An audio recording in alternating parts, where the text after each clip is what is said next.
The email came in the middle of the night. She hadn't seen his name in years. Just those 8 letters on the screen were enough to make her stomach tighten. He wrote only one line. "We need to talk about the child." She froze. The child he once called a lie. The child she raised alone. The child who bore his eyes, his stubborn silence, his entire jawline.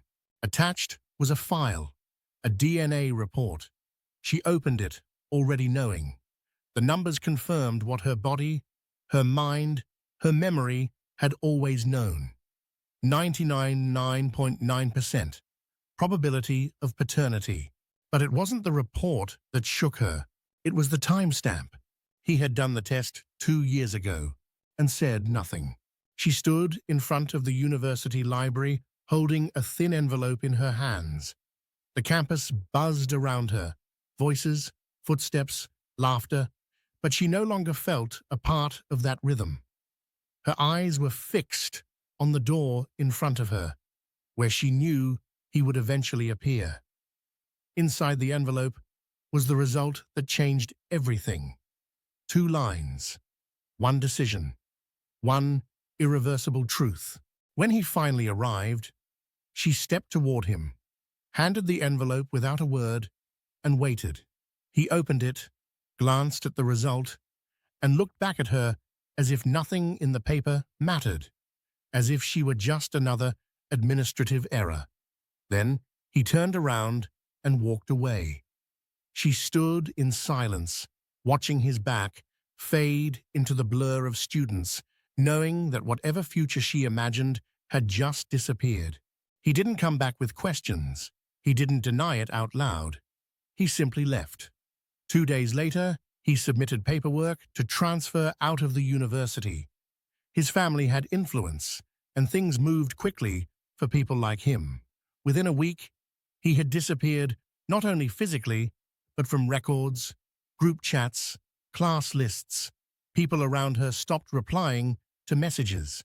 She began receiving strange looks from staff. Professors grew colder, and then came the letters. The first was about a disciplinary review. No details were given. Then her housing was marked for re-evaluation due to eligibility inconsistencies. Her work-study position was frozen. Cafeteria access revoked. She submitted appeals, went to offices, begged to understand what was happening. No one responded. She stopped receiving emails from the academic board. The one person she had trusted, the only person who should have stood beside her, had vanished, leaving behind a shadow that stretched across every part of her student life. Each day became harder. Food was limited. She began skipping meals so that her roommate wouldn't notice. Sleep came only in fragments, interrupted by anxiety and the quiet, constant ache growing in her body. She was 17 weeks pregnant. There was no one to call. She hadn't told her parents. They wouldn't understand. Friends had vanished, either too uncomfortable to help or too afraid to be involved. The isolation wasn't loud. It was slow, creeping, suffocating. By the 3rd week after he left, her scholarship was suspended. She received the notice in a formal envelope, slid under her dorm door without a knock. It cited, "Conduct unbecoming of a university representative, vague and unrecoverable." She packed her belongings that night. There was nowhere to go, but she could no longer stay. She moved into a motel, with the little savings she had left from summer jobs, carefully measuring every dollar. The silence from the university was now complete. She was no longer a student in their system, no longer a resident, no longer part of anything she had spent years working toward. But the baby was still growing. It was the only constant, the only future she could still believe in. Every kick reminded her that she was not entirely alone, even if the world had turned its back on her. On the last morning, before she left campus for good, she passed the administrative building. Something compelled her to step inside. She wandered the hallway where she once lined up for enrollment, now empty. Then she saw it, a bulletin board in the dean's office lobby. On it were printed notices of disciplinary actions, appeals, rejections. At the bottom was a photo, hers, a red line drawn through it. Beside it, ineligible for reinstatement. She didn't cry, she just turned around, walked out, and didn't look back. The motel room was small, cold, and dimly lit. The walls were stained from time and moisture, and the carpet gave off a dull, stale odor that clung to her clothes. She placed her few belongings on the edge of the bed, careful not to disturb the springs that poked through the worn mattress. Outside, rain streaked the single window with a steady rhythm, the kind that usually lulled people to sleep. For her, it was a reminder that the world kept moving, indifferent to her collapse. Each morning, she woke early, well before the sun. She wrapped her growing belly with an oversized sweatshirt, pulled her hair into a knot, and headed out to search for work. She walked miles on aching feet, passing signs that read, "Help Wanted," with fine print that excluded her. No experience, no references, no luck. Eventually, she found a job cleaning houses. Not through an agency, but through a stranger at a bus stop who offered her $50 to clean a bathroom. She accepted without hesitation. The work was harsh. She scrubbed floors until her hands cracked and bled. She learned to carry her weight without bending at the waist, to breathe through nausea while cleaning strangers' messes. She ate only when necessary, stretching a single sandwich over 2 meals. Her body shrank while her stomach swelled, and every time she thought about stopping, she remembered the ultrasound photo tucked in her coat pocket, the only possession she truly cared about. The motel manager demanded payment weekly. If she was a day late, he pounded on her door at night. Once, he threatened to call social services. Another time, he unplugged her heater. She said nothing. Complaints cost energy, energy she didn't have. Instead, she kept her head down and whispered promises to her unborn child, promises that one day they would leave this place. One day, she would have a key to a real home. Months passed. The rain never stopped. Her hands became permanently raw.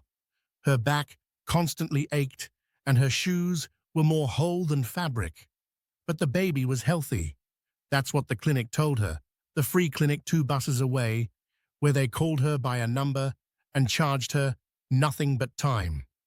She sat in waiting rooms for hours, surrounded by women with stories etched into their faces, stories that mirrored her own in pain and perseverance. Then, one evening, everything changed. She was returning from a cleaning job. Her arms sore, her mind fogged from fatigue. As she approached the motel, she noticed a car parked across the street. A sleek, black, luxury car. It didn't belong there. Not among the broken vehicles with taped-up windows. The headlights were off, the windows tinted. She hesitated. Something about the way it sat, too still, too deliberate, unsettled her.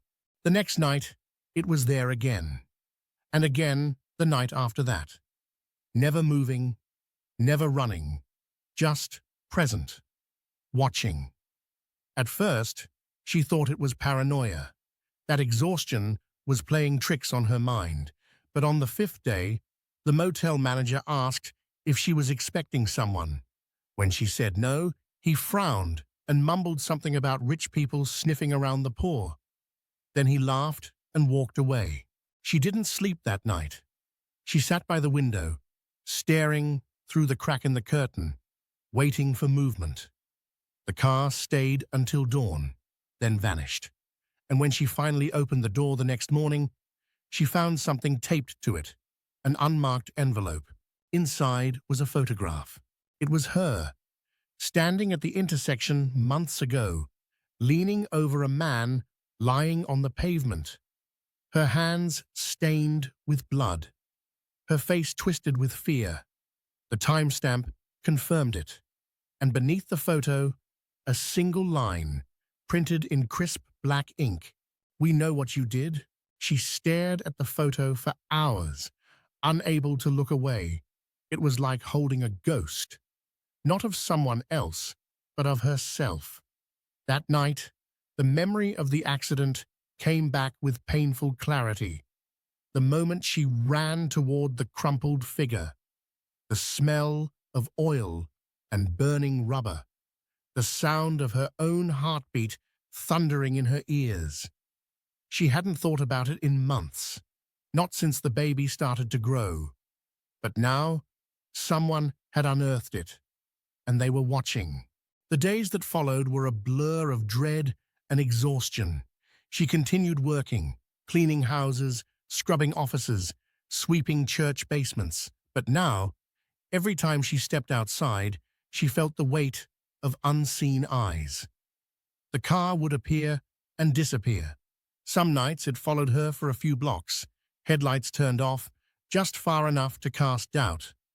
At the clinic, she asked if someone had inquired about her. The receptionist shook her head, but with unease. Something had shifted.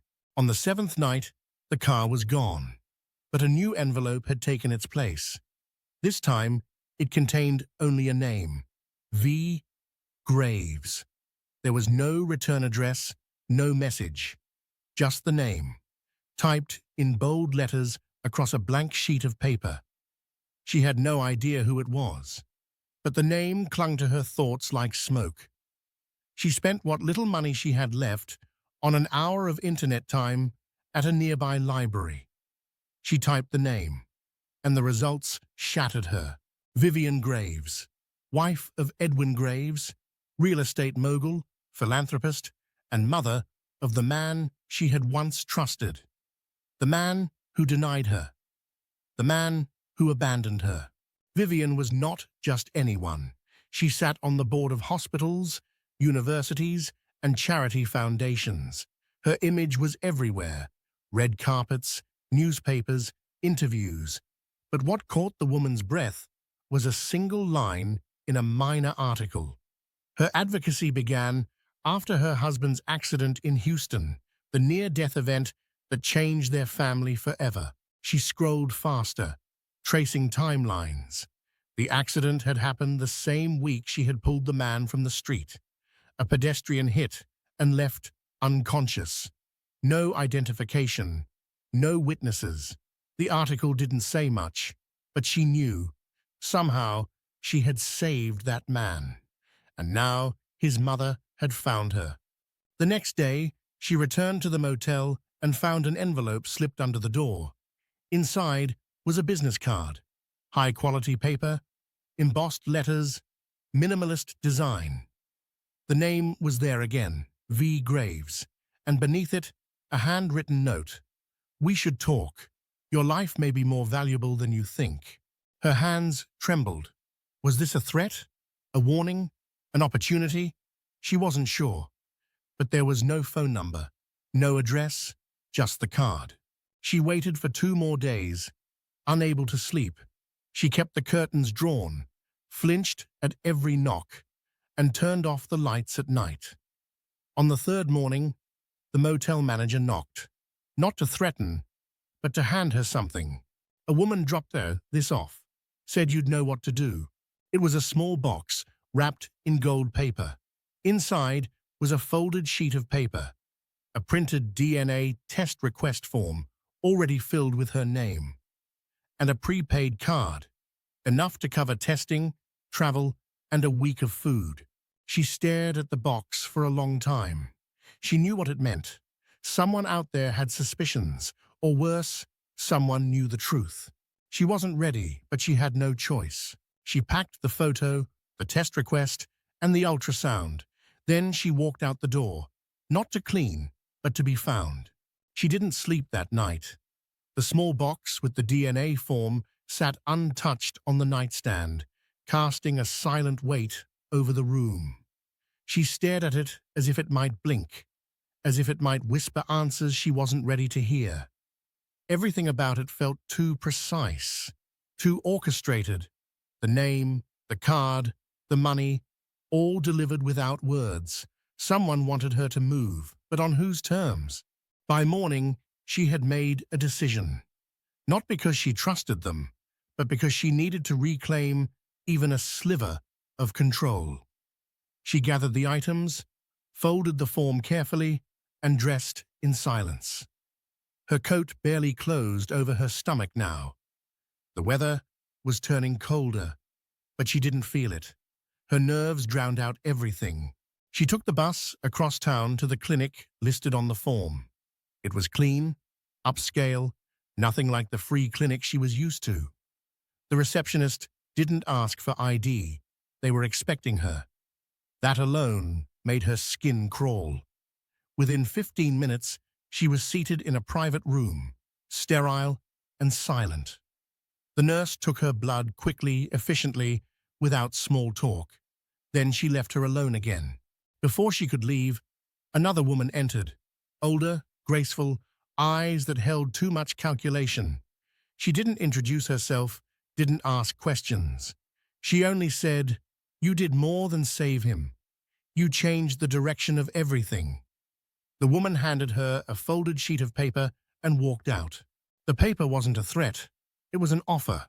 It detailed a living arrangement, housing, food, healthcare, privacy, no strings, no publicity, no contact with the man, just peace, safety, and silence. It felt like a contract disguised as kindness.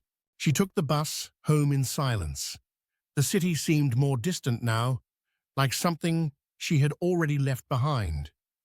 When she arrived, the motel room door was ajar.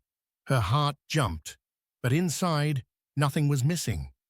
Instead, on the bed, lay a file folder. The top page had a name, Daniel Graves. His records were inside. Academic, financial, medical, even sealed legal documents. She scanned pages with shaking hands.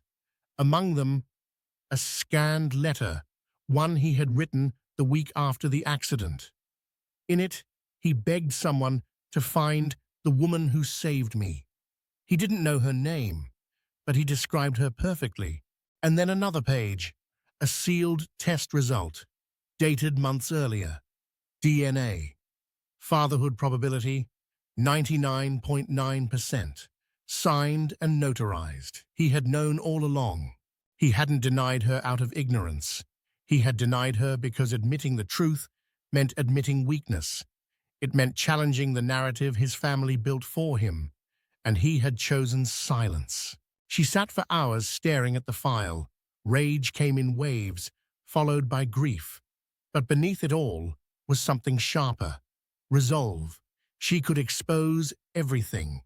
The lie, the cover-up, the money. But how? That night, she scanned the documents onto a flash drive and stored it at the bottom of her child's crib, hidden beneath layers of blankets. She didn't know what would come next, but for the first time, she wasn't afraid of knowing. The days after the discovery felt like walking through fog. She moved with purpose, but everything felt slow, muted, suspended. She still went to work, still kept her head down, but her mind was elsewhere, building timelines, recalling details, calculating risks. The flash drive with the documents became her new heartbeat.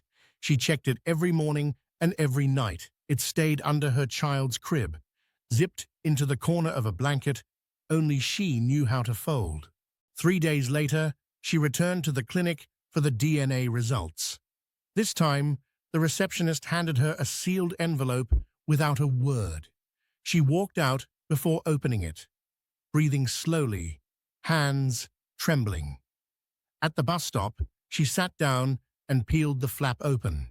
The numbers were printed in bold black ink, like a final sentence from a judge. Probability, 99.9%. It was official. There was no more room for denial. He was the father. She returned to the motel and stared at her reflection in the cracked mirror. For months, she had questioned her own reality. Now, she had evidence. She wasn't crazy. She wasn't lying. She was telling the truth, and they had tried to erase it. She opened her laptop and began drafting an email. Not to him, not to his family, but to a journalist, a local reporter known for exposing political cover-ups. She didn't include everything, just enough to get a reply. "I'm interested. Let's talk." They met 2 days later in a quiet cafe on the outskirts of the city. She handed him a copy of the flash drive, along with a statement. The reporter said nothing at first. He read the summary, then the scan of the pre-dated DNA result. His hands went still. He asked her only one question. "Do you want this public?" She nodded. Within 48 hours, the story was live. Headline: Candidate's hidden past.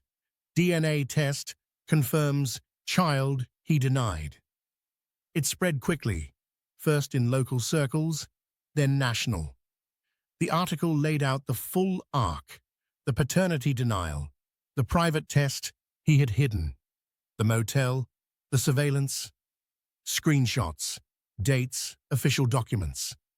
The photo from the accident appeared in full resolution, matched against hospital records and time-stamped footage. The public reaction was immediate.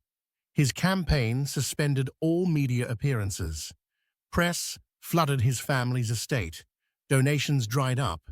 His mother, Vivian, issued a vague statement about unresolved family matters, but she didn't deny it. That silence spoke louder than anything. Then came the backlash. Anonymous calls to the motel. Messages slipped under her door. A man in a suit, watching from the curb. She reported it to police, but nothing came of it. When she returned home one night, her door was open, and the flash drive was gone. But she had made copies. She moved to a safer neighborhood with help from the news network. They arranged temporary housing, new locks, security monitoring. For the first time in over a year, she slept through the night, but only once. Because the next morning, a letter arrived. No return address, no postage, just 3 words typed on a white page.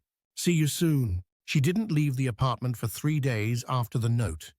Every sound outside her window made her skin tighten. She moved silently, her movements deliberate, her thoughts sharp. She had lived with fear before, fear of eviction, of hunger, of being forgotten. But this was different. This was targeted, intentional, personal. She contacted the journalist again. He offered protection, legal advice, even relocation. But she refused. She hadn't come this far to disappear. Not now. Not when she was finally being heard. The journalist released a follow-up article, outlining the threats and intimidation she had received since the story broke. That piece drew even more attention. It reached national news outlets, her inbox flooded with messages, some filled with support, others with venom. One message stood out. It was from him. The man who had once turned away from her now reached out with a single request: a meeting. He claimed he didn't know about the threats. He wanted to make things right. She didn't respond immediately. She read and reread the message until it blurred. Then she deleted it.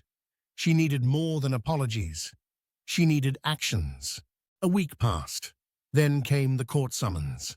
His family filed for partial custody, citing wealth, stability, and a need for paternal involvement. It was a move straight from their playbook, power disguised as concern. But she was ready. At the hearing, she sat calmly beside her lawyer, a pro bono fighter from a non-profit group that had taken up her case. Across the room sat the man who once told her she was lying. He didn't look confident anymore. He looked tired, smaller, deflated. His mother didn't show up. The courtroom was quiet, tense, and filled with the weight of reputations on the line. Her lawyer presented everything: the hidden test, the threats, the flash drive, the news coverage, the journalist's affidavit, the motel footage. The judge listened, occasionally raising an eyebrow but saying nothing. When it was time for her to speak, she did so clearly, with steady breath and eyes that didn't waver. She told the truth, not just the facts, but the feelings, the abandonment, the nights without heat, the hospital bills she couldn't pay, and the child, the one thing she never stopped protecting. She recounted moments no file could reflect: the silence in the clinic, the first time she heard a heartbeat, the empty crib beside a leaking wall, the long nights holding a crying newborn, whispering promises she wasn't sure she could keep. Her words carried not just pain, but dignity, and that made the silence in the room louder than any gavel. The ruling came 2 days later. Full custody awarded to the mother, no visitation without psychological evaluation, financial support mandated, legal costs covered by the father's family. The courtroom didn't erupt. There were no cheers, just the sound of resolution settling like dust after a storm. It wasn't just a win, it was a reckoning. That evening, she walked to the park near her new home. Her child, now almost walking, clutched her fingers with wobbly strength. The sunset was warm, streaked with gold, and the air smelled like early spring. For the first time, she felt the season in her chest, not just on her skin. She sat on a bench and pulled out a worn envelope. Inside was the first ultrasound. Behind it, the DNA results. She smiled, then placed both into a metal box and locked it. Not out of secrecy, but as closure. They were no longer her burden, just her proof. The flash drive, once guarded like oxygen, now rested inside a safety deposit box. She no longer needed to hold it. The truth had done its job. She stood and took her son's hand. They walked home slowly, pausing at every flower, every gust of wind. The future wasn't loud. It didn't roar in celebration. It whispered with peace. She had taken her life back.